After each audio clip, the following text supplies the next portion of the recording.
Hello दोस्तों, untold story में आप सभी का स्वागत है। आज हम बात कर रहे हैं मशहूर अभिनेत्री रेखा की।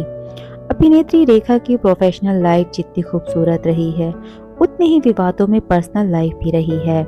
रेखा का जन्म 10 अक्टूबर 1954 को हुआ। रेखा बॉलीवुड की सबसे शानदार हीरोइनों में गिनी जाती हैं। रेखा अपने फिल्मी करियर के साथ साथ अपनी निजी जिंदगी को लेकर भी हमेशा चर्चा में बनी रहती हैं। उनका फिल्मी करियर जितना सफल रहा है, उनका निजी जीवन उतनी ही कठिनाइयों से भरपूर रहा है। अपने परिवार का पालन पोषण करने के लिए उन्होंने बहुत ही कम उम्र में फिल्म जगत में काम करना शुरू कर दिया था। उन्होंने सफल अभिनेत्री के रूप में फिल्मी जगत में अपनी जगह बनाई। प्रशंसकों से तो उन्हें खूब प्यार मिला, लेकिन असल जीवन में उनका प्यार अधूरा ही रह गया। अभिनेता विनोद मेहरा के साथ रेखा के इश्क के काफी चर्चे थे, लेकिन कहा जाता है कि विनोद मेहरा की मां कमला मेहरा रेखा को बिल्कुल भी पसंद नहीं करती थी। जब विनोद रेखा को अपनी मां से मिलवाने के लिए अपने घर लेकर गए, तो उनकी मां ने उन्हें घुसने तक नहीं दिया। यहाँ तक कि जब रेखा ने उनकी मां के पैर छुए, तो उन्होंने रेखा को धक्का दे दिया। विनोद मेहरा के समझाने के बावजूद भी वो किसी भी कीमत पर रेखा को अपनी बहू स्वीकारने के लिए तैयार नहीं थी। इस घटना के बाद विनोद मेहरा ने धीरे धीरे रेखा से कन्नी काटनी शुरू कर दी। कहा तो ये भी जाता है कि रेखा ने विनोद मेहरा के साथ गुपचुप शादी भी कर ली थी, लेकिन साल 2004 में दिए एक इंटरव्यू में रेखा ने इन सभी बातों को मानने से इनकार कर दिया। उन्होंने कहा विनोद मेहरा उनके सिर्फ अच्छे दोस्त थे। विनोद मेहरा के बाद उनके जीवन में बॉलीवुड के महानायक अमिताभ बच्चन का प्रवेश हुआ। दोनों ने कई फिल्मों में साथ काम किया, लेकिन गंगा की सौगंध में ये दोनों कलाकार बेहद करीब आ गए। दोनों की जोड़ी दर्शकों को खूब पसंद आई। इनकी अधिकतर फिल्में सुपर हिट हुई। गंगा की सौगंध, मुकद्दर का सिकंदर, खून पसीना जैसी फिल्मों की कामयाबी ने अमिताभ रेखा की जोड़ी का डंका बजा दिया। इनकी जोड़ी असल जिंदगी में भी खबरों में आने लगी। रेखा जिस पुरुष की तलाश में थी, वो उन्हें अमिताभ में मिला। अमिताभ से मिलने के बाद रेखा का काया पलट हो गया। लुक से लेकर रेखा की सोच तक में बदलाव आ गया। वे मैच्योर हो गई और बातों की गंभीरता को समझने लगी। पर्दे पर उनकी केमिस्ट्री को देख उनके प्यार को महसूस किया जा सकता है। रेखा के दोस्त के बंगले पर अक्सर वे मुलाकात करते थे। बताते हैं कि रेखा से अमिताभ शादी करने के मूड में थे, लेकिन कुली के सेट पर उनका एक्सीडेंट हो गया। जया बच्चन ने दिन रात अपने पति की सेवा की। दुर्घटना के बाद ठीक होने को अमिताभ ने पुनर्जन्म माना और रेखा से दूरी बना ली। कहते हैं कि रेखा ने आज भी अपने मन में अमिताभ को बसाया हुआ है और वे आज भी उन्हें उसी तरह चाहती हैं जिस तरह वर्षों पहले चाहती थी। कहा जाता है कि फिल्म सिलसिला रेखा, अमिताभ और जया बच्चन की जिंदगी से प्रेरित है। प्यार में ठोकर खाई रेखा की जिंदगी में बिजनेसमैन मुकेश अग्रवाल का प्रवेश हुआ। रेखा और अमिताभ बच्चन के कथित अफेयर के अलावा उनके हस्बैंड मुकेश अग्रवाल से रिश्ता भी उन दिनों मैगजीन और अखबार की सुर्खियों में रहा करता था। बताया जाता है कि दोनों की मुलाकात एक कॉमन फ्रेंड बीना रमानी के जरिए हुई थी।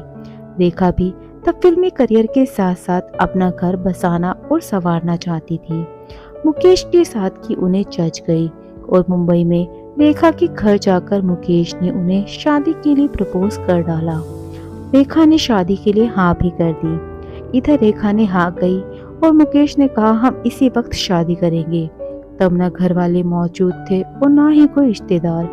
रेखा खुश थी कि फाइनली उन्हें सरने मिलने जा रहा है। उस शाम रेखा ने अपनी फेवरेट ओल्ड कांजीवरम साड़ी के साथ ट्रेडिशनल ज्वेलरी पहनी। मुकेश और रेखा के बेस्ट फ्रेंड सुरिंदर जुहू में मंदिर की तलाश करने निकल पड़े। वे इस्कॉन मंदिर पर रुके, जहां भारी भीड़ थी। इस्कॉन मंदिर के ठीक सामने एक और मंदिर था, मुक्तेश्वर देवालय। मुकेश ने वहां पंडित से कहा कि वे इसी वक्त शादी करना चाहते हैं। पंडित भी हैरान थे। वे इस बात को लेकर भी हैरान थे कि आखिर इतनी बड़ी स्टार रेखा इस तरह भागम भाग में शादी क्यों कर रही है। हालांकि उस मंदिर में आरती के बाद पंडितों को कुछ भी करने की अनुमति नहीं थी, लेकिन रेखा और मुकेश ने इस रूल को तोड़ डाला। दोनों ने जुहू के इस मंदिर में 15 अप्रैल 1990 को शादी रचा ली और इसके बाद दोनों ने तिरुपति में भी शादी रचाई, जहां रेखा की मां और इनके पिता जैमिनी गणेशन भी मौजूद थे। कहते हैं कि शादी के बाद मुकेश ने रेखा से कहा कि उन्हें अपने सेलिब्रिटी फ्रेंड के घर भी जाना चाहिए और तब रेखा हेमा मालिनी के घर पहुंची। हेमा मालिनी यह जानकर हैरान थी कि रेखा ने शादी कर ली और उन्होंने उनसे पूछा कि क्या वह बहुत अमीर हैं। जिस दूसरी फ्रेंड को रेखा ने अपनी शादी का बताया वह थी दीप्ति नवल, जो मुकेश को भाई की तरह मानती थी। शादी के बाद मुकेश और रेखा हनीमून के लिए लंदन गए। शुरुआती दिन काफी अच्छे गुजरे और दोनों ने साथ में अच्छा वक्त भी गुजारा। हालांकि एक वीक बीतते बीतते ही रेखा को यह एहसास हो गया कि वे दो अलग लोग हैं। मुकेश ने कुछ समय बाद कहा था कि उनकी लाइफ में अमिताभ के बावजूद वो उन्हें काफी पसंद करते हैं। कहते हैं कि जैसे रेखा की लाइफ में अमिताभ उनका पास थे, वैसे ही मुकेश की लाइफ में भी एक साइकियाट्रिस्ट थी जो तलाकशुदा 2 बच्चों की मां थी।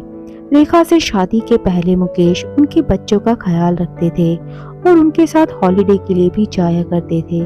लेकिन जब रेखा से मुलाकात हुई और उनसे शादी का फैसला लिया तो उन्होंने सारी चीजें भुला दी। मुकेश और रेखा ने एक नई लाइफ शुरू की। रेखा हर वीकेंड मुकेश के साथ वक्त बिताने के लिए दिल्ली आ जाती।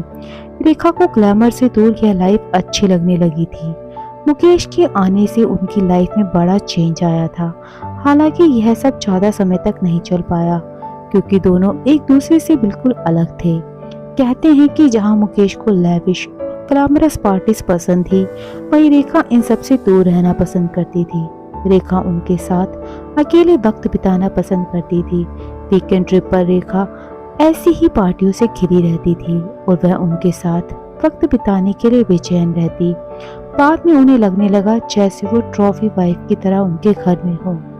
साल 1990 में पूरी दुनिया ने फाइनेंशियल क्राइसिस आया और मुकेश के बिजनेस को भी जबरदस्त झटका लगा। रेखा को जब इस बारे में पता लगा तो वह काफी परेशान रही। रिश्ते में दरार की शुरुआत तो पहले ही हो चुकी थी और अब रेखा की दिल्ली में कमी खलने लगी क्योंकि उन्होंने यहाँ आना बंद कर दिया। मुकेश अब चाहते थे कि रेखा फिल्मों में काम बंद कर दे। जब रेखा ने दिल्ली आना बंद कर दिया तो मुकेश मुंबई में ही रहने लगे और अपने बिखरते बिजनेस पर ध्यान देना छोड़ दिया। अब वह रेखा के आगे पीछे उनके शूट और बॉलीवुड पार्टियों का हिस्सा बनने लगे थे। रेखा के लिए मुकेश का ये बिहेवियर कई बार उन्हें शर्मिंदा करने लगा। वह हमेशा अपनी शादीशुदा जिंदगी को लेकर सबसे बढ़ चढ़कर बताया करती, लेकिन सच कुछ और ही था। मुकेश एक्यूट डिप्रेशन से जूझते हुए मेडिटेशन पर चल रहे थे और रेखा को इस बारे में कुछ भी पता नहीं था। अब रेखा मुकेश के इस दिखावे से तंग आ चुकी थी और अकेले जीना चाहती थी। उन्हें लगने लगा था कि मुकेश भी काफी दिखावा है और वह उनका इस्तेमाल कर रहे हैं। हालांकि कुछ रिपोर्ट्स इसके साफ उलट हैं। कहते हैं कि रेखा ने इंडस्ट्री से बाहर एक ऐसे शख्स से शादी की थी जो ग्लैमरस की दुनिया से पूरी तरह दूर था। कहा जाता है कि रेखा को अपनी शादीशुदा लाइफ में उसी ग्लैमर की कमी खलने लगी थी जिसकी उन्हें शादी के बाद उम्मीद थी। अब चीजें बदल रही थी और रेखा ने ये सब बंद कर दिया। कहते हैं कि धीरे धीरे रेखा ने उनका फोन उठाना भी बंद कर दिया। इसके बाद मुकेश रेखा तक पहुंचने के लिए मीडिया में तरह तरह के बयान देने लगे। चुपचाप रचाई गई इस शादी का बवाल अब अखबार और मैगजीन के पन्नों पर छपने लगा था। मुकेश को ऐसा लग रहा था कि इन चीजों से रेखा का दिल पिघल जाएगा और वह फिर से उनके पास वापस आ जाएंगी। इन सबसे कुछ फायदा तो हुआ नहीं, उल्टा नुकसान हो गया। मुकेश अपने भाई की वाइफ यानी भाभी के साथ रेखा से मुलाकात के लिए दिल्ली से निकल पड़े थे। होटल से भी उन्होंने रेखा से कांटेक्ट करने की कई बार कोशिश की, लेकिन कोई फायदा नहीं हुआ। आखिरकार दोनों ने रेखा के घर बैंड स्टैंड पर मौजूद बंगले पर जाने का फैसला किया। जब दोनों वहां पहुंचे तो रेखा की सेक्रेटरी से उनकी मुलाकात हुई और इसी बीच गार्ड ने बताया कि मैडम आ गई हैं। मुकेश चीखते हुए रेखा से रुकने की गुहार लगाते रहे। आगे जो हुआ वह हैरान कर देने वाला था। कहते हैं गार्ड की ये बात सुनकर मुकेश गेट तक भागते हुए पहुंचे और रेखा उन्हें देखते ही फौरन मुड़ गई और गाड़ी में बैठकर वहां से निकल गई। उस वक्त मुकेश उनकी गाड़ी के पीछे दौड़ पड़े थे और इस दौरान वह रो भी रहे थे। उस वक्त मुकेश चीखते हुए रेखा से रुकने की गुहार लगाते रहे, लेकिन वह वहां रुकी नहीं और निकल गई। यह भी बताया गया कि बाद में मुकेश की भाभी ने उनके करीबी दोस्त और बॉलीवुड एक्ट्रेस दीप्ति नवल को बताया कि उस रात बारिश हो रही थी। उन्होंने बताया कि मुकेश पूरी तरह भीगे हुए थे, उनकी आंखों में आंसू थे और काफी चीखने की वजह से उनका गला भी बैठ गया था। इस घटना के कुछ समय बाद ही रेखा के पति ने रेखा के दुपट्टे से ही फांसी लगाकर आत्महत्या कर ली, जिसका पूरा इल्जाम रेखा पर लगा। कहते हैं कि इस घटना से रेखा पूरी तरह से टूट गई थी। अपने पति के निधन के काफी समय बाद रेखा ने अपनी चुप्पी तोड़ते हुए कई चौंकाने वाले बयान दिए।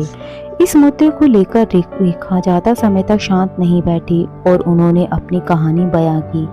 रेखा ने एक बातचीत के दौरान कहा था कि मैं सबसे पहले हर किसी को ये बताना चाहती हूँ कि तलाक मैं नहीं बल्कि मुकेश लेना चाहते थे। उन्होंने मुझसे तलाक मांगा था। शायद अरेंज मैरिज के लिए मेरी जल्दबाजी ठीक नहीं थी। मैंने कभी भी रिश्ते पर हार नहीं मानी। अगर हम ये मानते थे कि हम एक दूसरे के लिए नहीं बने हैं तो उन्हें उसी वक्त अलग हो जाना चाहिए था। रेखा ने इस बातचीत के दौरान ये भी बयान दिया कि शादी के बहुत ही कम समय में उन्हें फर्क महसूस होने लगा था। रेखा ने कहा, जब हम लंदन में अपना हनीमून मनाने गए थे उस वक्त ही मुझे हमारे रिश्ते के बारे में पता चल गया था। तो दोस्तों, ये थी रेखा के अधूरे प्यार की कहानी। आपका इस बारे में क्या कहना है, आप हमें कमेंट करके ज़रूर बताइएगा। और अगर आपको ये वीडियो पसंद आती है तो प्लीज़ इसे लाइक और चैनल को सब्सक्राइब ज़रूर करें। Thank you.